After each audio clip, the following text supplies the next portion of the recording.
not the way to get respect of your peers. I've heard about graduate students, for example, in science who want to become involved more in public engagement activities, not particularly political ones, not particularly engagé, but just engaged. I've actually heard about actually tried to hide this from their advisors because their advisors still want them to spend all their time in the laboratory or the field or whatever their field is. So you've identified one barrier to becoming more outspoken, but there's actually a bunch of them. People are worried about, what will my peers think if I take a political position, because we're supposed to be neutral and objective, and that's part of the ethos of science. So it's a very, very complicated constellation of pressures. If I can just follow on, in Australia, not most of the scientists are employed by industry, and they're not all universities, and even in the universities, tenure is very hard to get. So in fact, continuing employment is an issue for the scientists there, and that's perhaps why our experts, the people who speak out, are those who are very old and very wise and no longer under threat. So our Nobel Prize winners speak on a range of different issues and purposely use that prize as a platform for them to have a voice, and a powerful, effective voice in our country. But often it's only those who are not threatened who, and are more confident perhaps, but certainly not threatened, who are the ones who are the public experts on a range of different issues. Yes, but I think Chiara's comments had also another idea, which is whether a hugely scientific celebrity as Cox is actually helping the field in a general sense. Now, this would be a very interesting research question. I'm not really sure we could see that effect. Of course, we have examples of, but in that case, was a scientist, but she was mostly a science writer. We have the striking case of Rachel Carson and her book actually putting on the agenda, particularly in the United States, certain environmental issues and related to.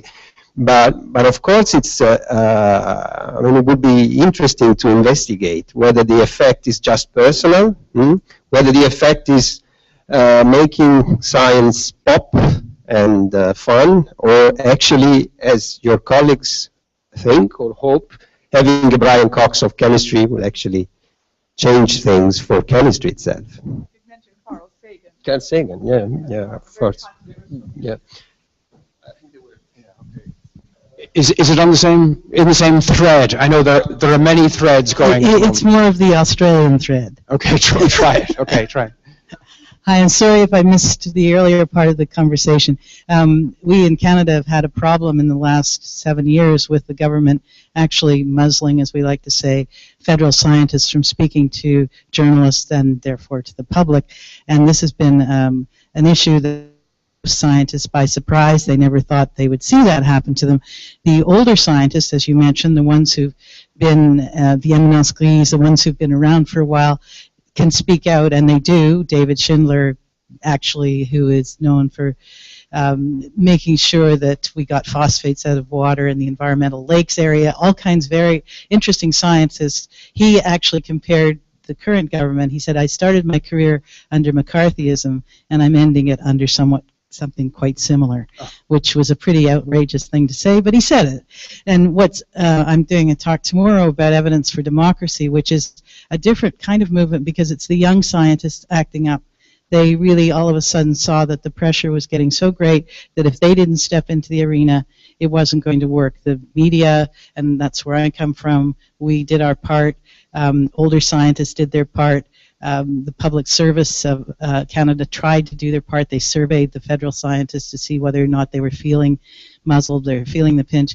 But until the scientists stepped into the arena, they didn't get the public attention the same way, because I think the public assumes that journalists are going to be griping about something. Public servants always want more money or something.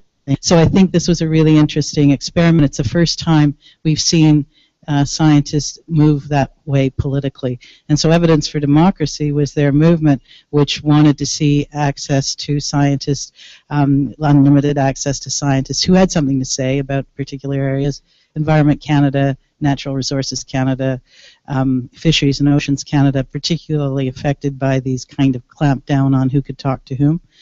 And they also were pushing for the use of evidence in public policy formation. So interesting, it's ongoing. Just allow me to remind you that at the very beginning, Massimiliano said we need to revisit this concept of visible scientists, particularly in the digital media context. And I did a little bit in that I wrote a chapter for a book about science, actually scientist blogging rather than science blogging. I make that distinction. And something I became more aware of just looking at who does and who doesn't, and bearing in mind all the constraints that Susanna has referred to and Suzette has referred to and Catherine has referred to that hold people back from engaging in public media of any kind, I think there's a factor there that's quite hard to name and almost impossible to research, and that is a capacity for self-promotion. You actually need to be a blogger and to tell us what you had for breakfast. You need actually to believe that it's interesting to other people what you do, what you think, what you scratch, what you dream of, and so on. And for and insofar as we have a personality profile of the typical scientist, they are acculturated not to be like that. Let me put it like that. You know, and to write in the passive voice. Now that's changing as it happens in scientific journals, but I think there is a sort of, I don't know how I'd call it, a sort of social psychological factor there that, as I say, is quite difficult to name, and I wouldn't want to either regard it as shaming by naming, but I think it's there. Some of the latecomers probably don't know what we're doing here, and it might be difficult to follow. We have taken some of the words that are on the screen. They have been selected in various proportions by members of the audience, and we're working our way around them, through them, and finding all sorts of connections between them and ambiguities within them. We keep going.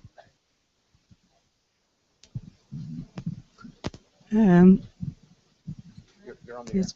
You just mentioned the self-promotion of scientists.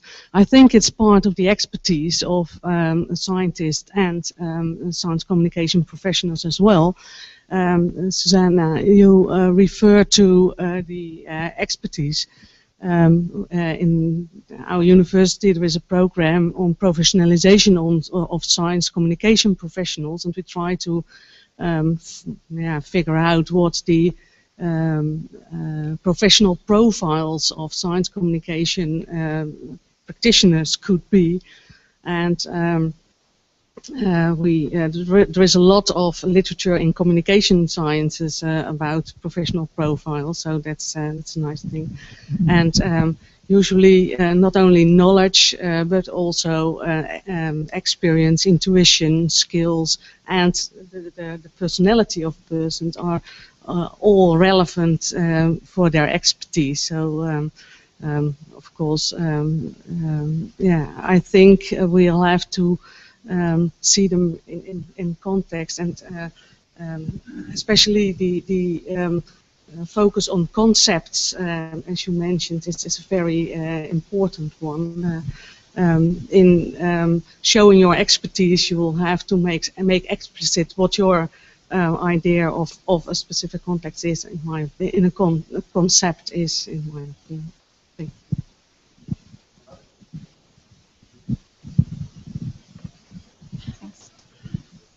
Well, I noticed that science is not one of the key terms of the dictionary, right?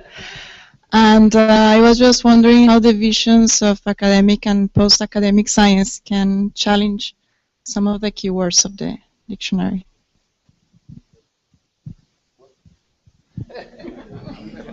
Okay. Yeah, I can say something on that, but maybe we take another question. Can we get the microphone to that gentleman? Yeah? Well, I was just wondering why the concept like, well, as soon as science enters media, it becomes an object of consumption. And how come words like the epistemic consumption and marketing aren't involved in these keywords? It's a product.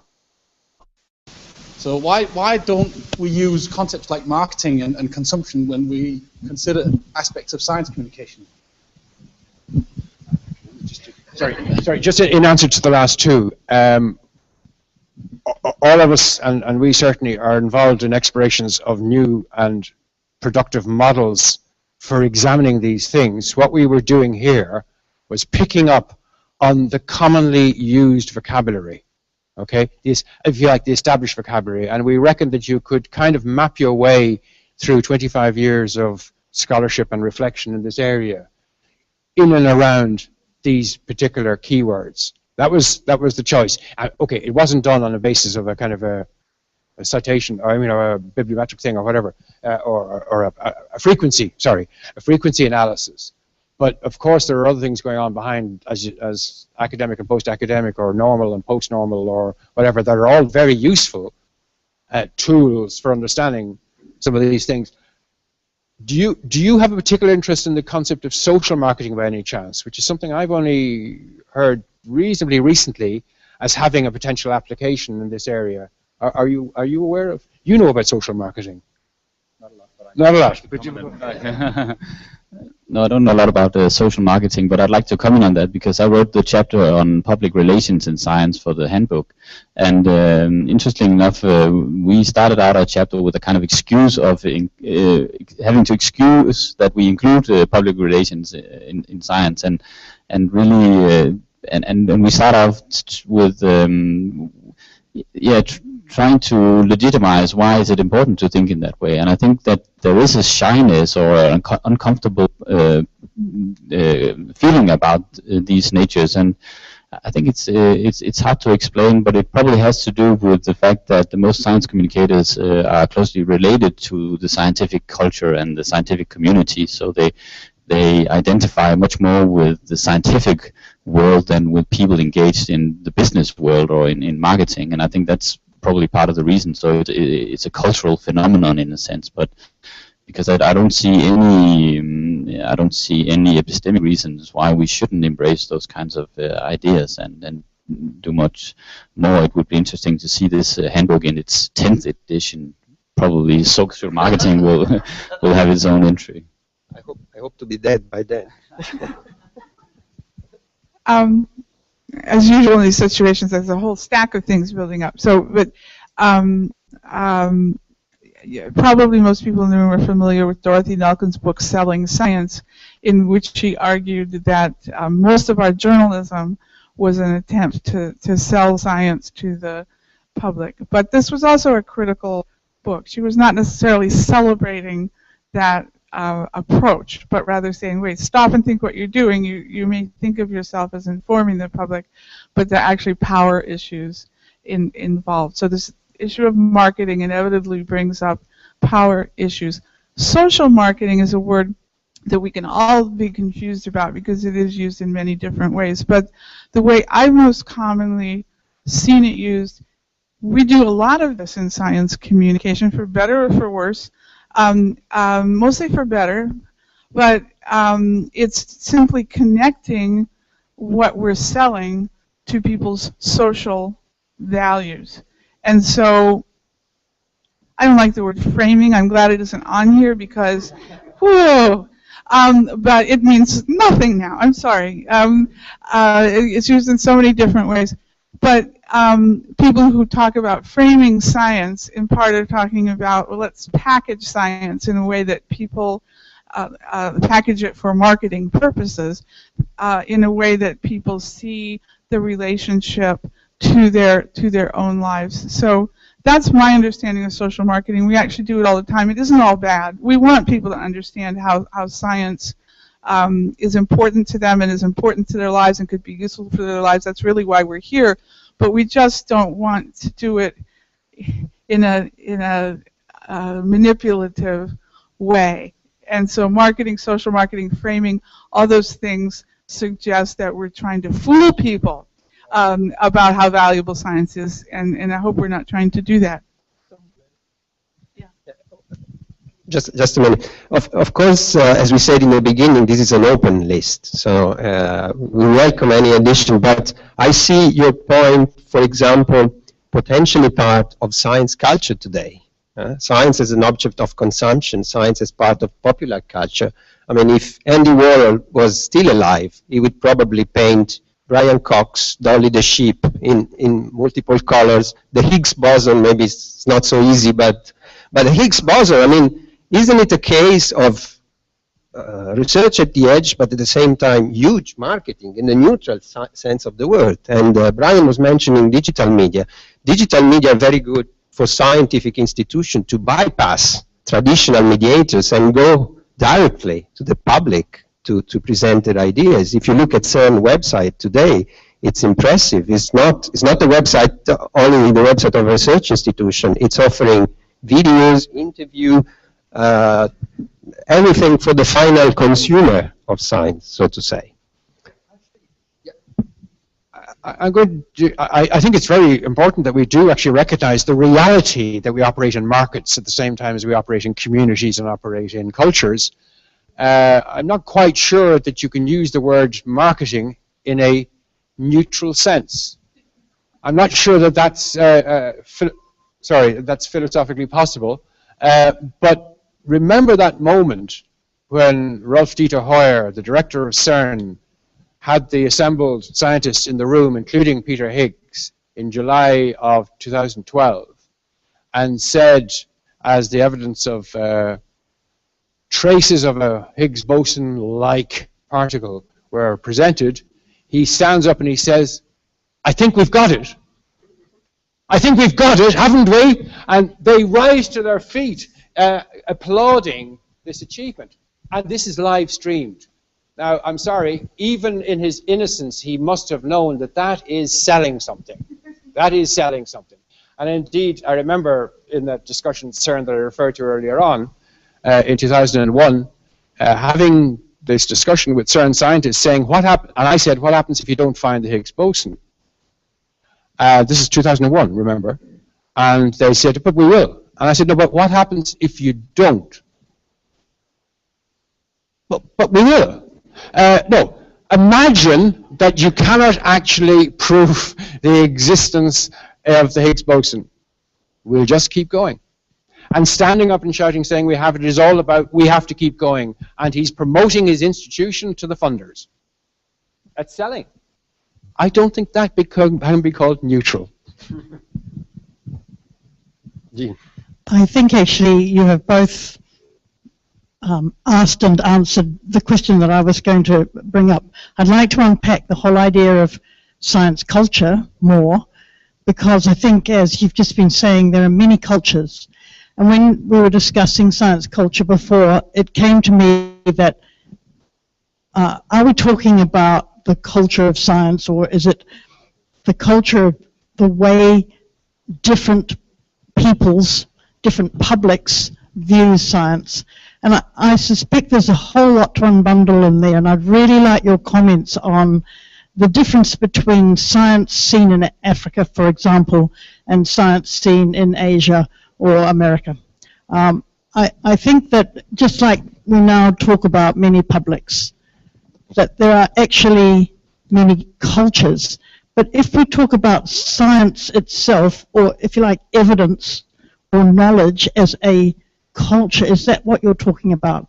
I'm confused in my head here, and I'd really like you to discuss it more. It's not entirely answering your question, but this Higgs boson conversation just reminded me of the fact that I'd like to know how many people who know about the Higgs boson from listening to all the scientific communication about it, and how many people know about the Higgs bosons because they bought Nick Cave's latest album with the song Higgs Boson Blues on it. So that's different cultural perspectives, but not regional ones, I know. That's science in popular culture, isn't it? I think we still have time for another question. Yes? Niels? The only one who picked participation. Go ahead. So, a minority choice here of participation. I actually wanted to, ask the the speakers to discuss limits of participation and maybe also the appropriateness or agreeability of non-participation.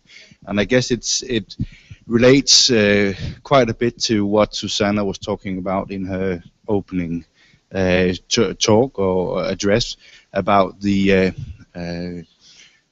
classification of expertise and the operationalization of expertise, and you were talking about memberships. I have a lot of passive memberships in Amnesty International, environmental organizations, and so on. I don't play an active role. I'm not an activist. I still enjoy the membership, and in many ways, I imagine that most of what you also call ordinary citizens enjoy membership in knowledge society in a more broad sense, whereas an active participation, being part of the expert, subgroups or sub-communities might infer ideas about credentials, about qualifications, certifications, which is something very different from membership. And also, to a certain degree, it would be perhaps acceptable that many of us take a passive role, but still have ideas about, being member of a knowledge society more generally. So I guess that in many ways, the reason that I wanted you to discuss participation also relates to a dominant Republican idea about active membership, about the duties that are implied in membership, whereas it might be appropriate to many people to have a more liberal understanding of what it means to be a member that is enjoying certain rights and privileges, the access to information, whereas the active part of it is perhaps of a lower importance. So how should we think about elements of participation, or these dimensions of participation today? Sorry, shall we get the last one also, and then you? Okay. Yeah. Well, going back to the market, the social marketing issue, and maybe being a bit provocative, and as a father of two adolescents, and I always been fighting against the consumer society, this sort of paradigm that we live today. But I mean, isn't that important that you get these kind of issues into in order to promote the science culture? Because we are in a consumer society, let's say, and why couldn't we, tackle this sort of science culture from this perspective? Why not try to promote?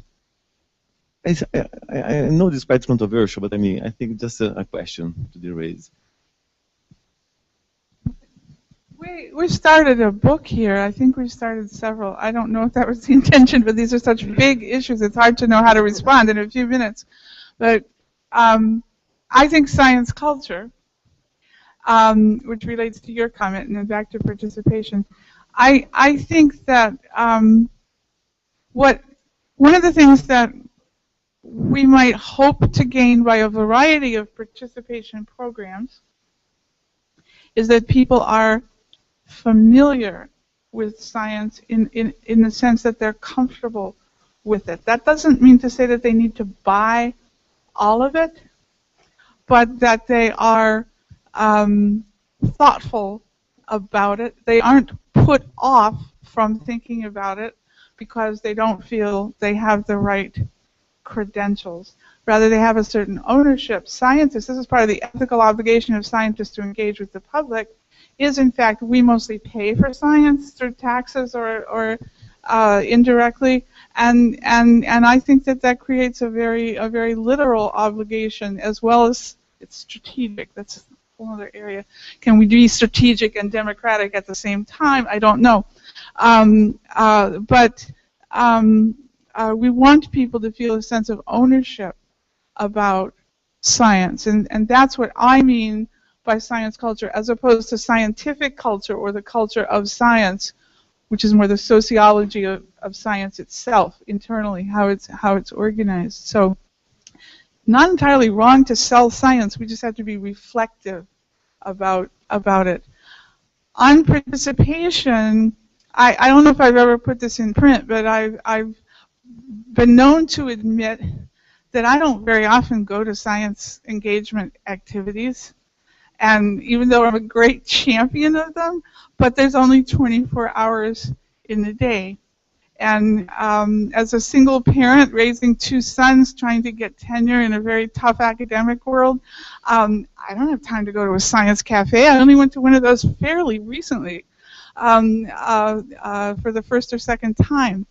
And yet, like your partial vicarious membership in Amnesty International, I really am a champion of what they do, sincerely. We all budget our time in the modern world. We cannot participate in everything, and we cannot expect a variety of audiences, publics, subcultures within our complex cultures. We can't expect everybody to even care about science, or they may care, but they're not going to come to our events. They're not going to participate in that kind of active, engaged sense that is our ideal model sometimes. So that's why I say there's still a role for media. There's still a role for passive participation.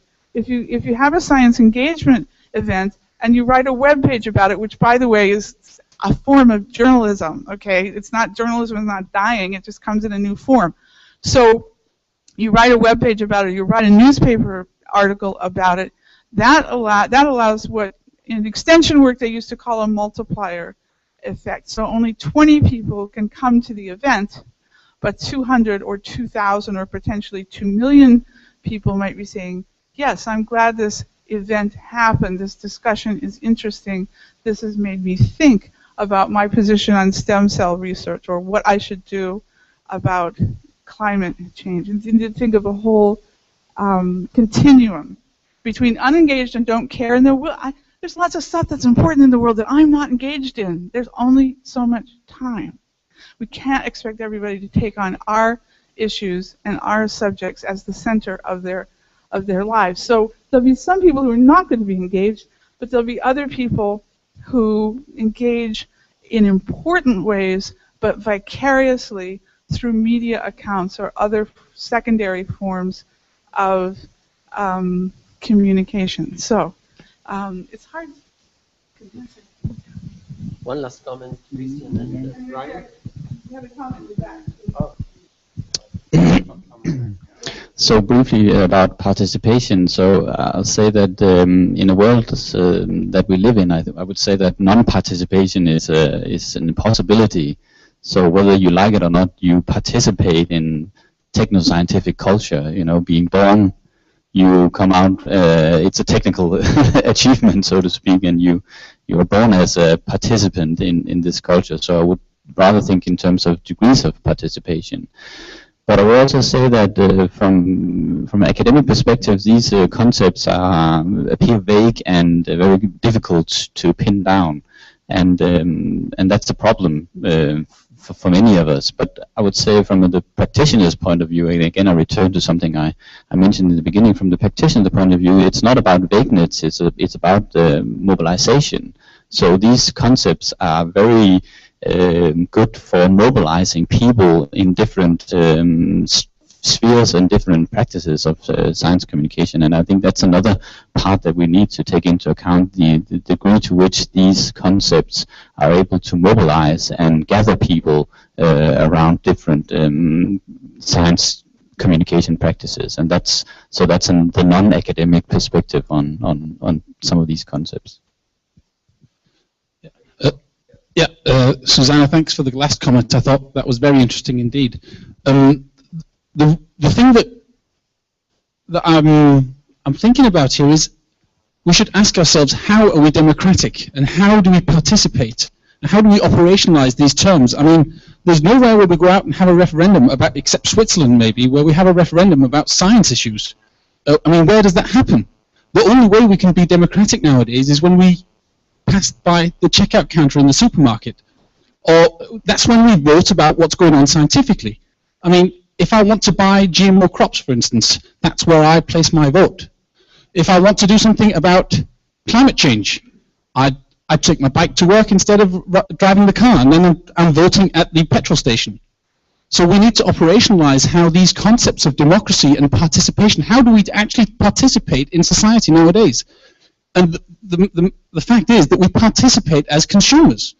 It's simply a cold, hard fact as far as I see, and I think science communication ought to consider this when we're operationalizing these terms like engagement and participation in publics. What does that mean in a modern neoliberal society?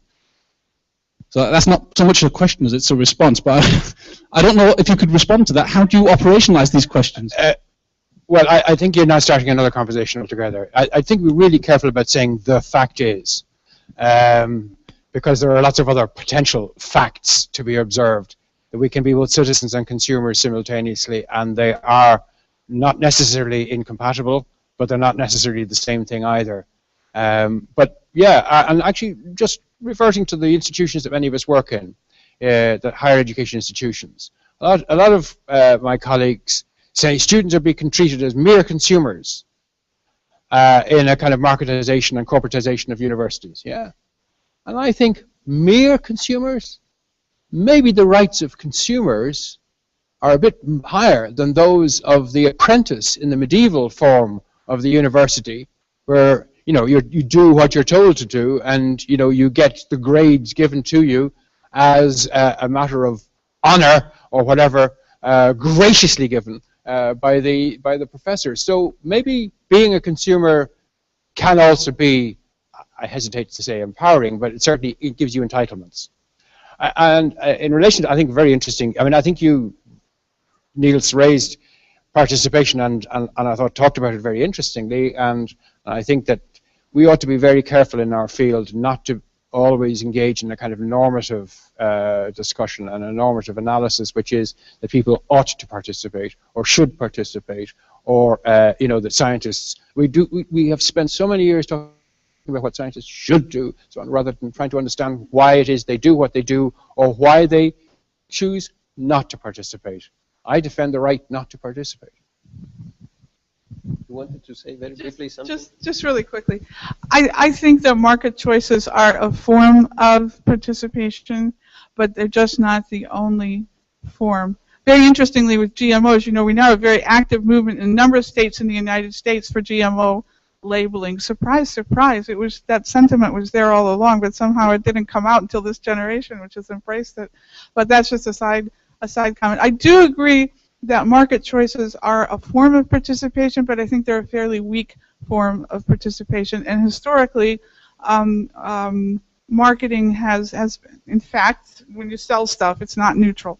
So even market choices can be made more reflectively. If we choose to ride our bike because we're taking a position on climate change, that's different if somebody sells us a bicycle because it's just cool and jazzy and has cool stripes on it and it's fun and hip.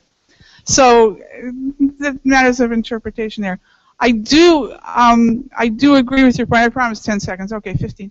I do agree that there's a big problem with participation. Participation exercises have taken place all over the world, including big countries, complex countries like Brazil and the United States and so on. But it doesn't scale up very well, and there's no mechanism for taking the outcome of public discussions and inserting them into the political process. Unless it's going to change somebody's vote, most politicians in a democracy don't care. So I agree that there's problems there, but I don't agree entirely that marketing is a very strong form of participation, or consuming rather. I think we didn't address your comment about post-academic science. I mean, as a sociologist, I of course I would have much liked to see that keyword, but it's not part of the common jargon of public communication of science or science communication. Sometimes actually I have the impression we're talking about science communication today in a very decontextualized, in a very abstract way, without taking into account all of the changes in science, in society, and in their interaction. But of course you can You can take post-academic science and the transformation of science organization in some of these keywords, like expertise, for example, has substantially changed if you think about interaction with the industry, for example, or with non-governmental organizations. So I think we should conclude here. Thanks for participating in this little experiment of keywords, and we hope you enjoyed it. We certainly did. Thanks, Susanna. Thanks, Christian, Brian. Thanks, all of you. Bye-bye.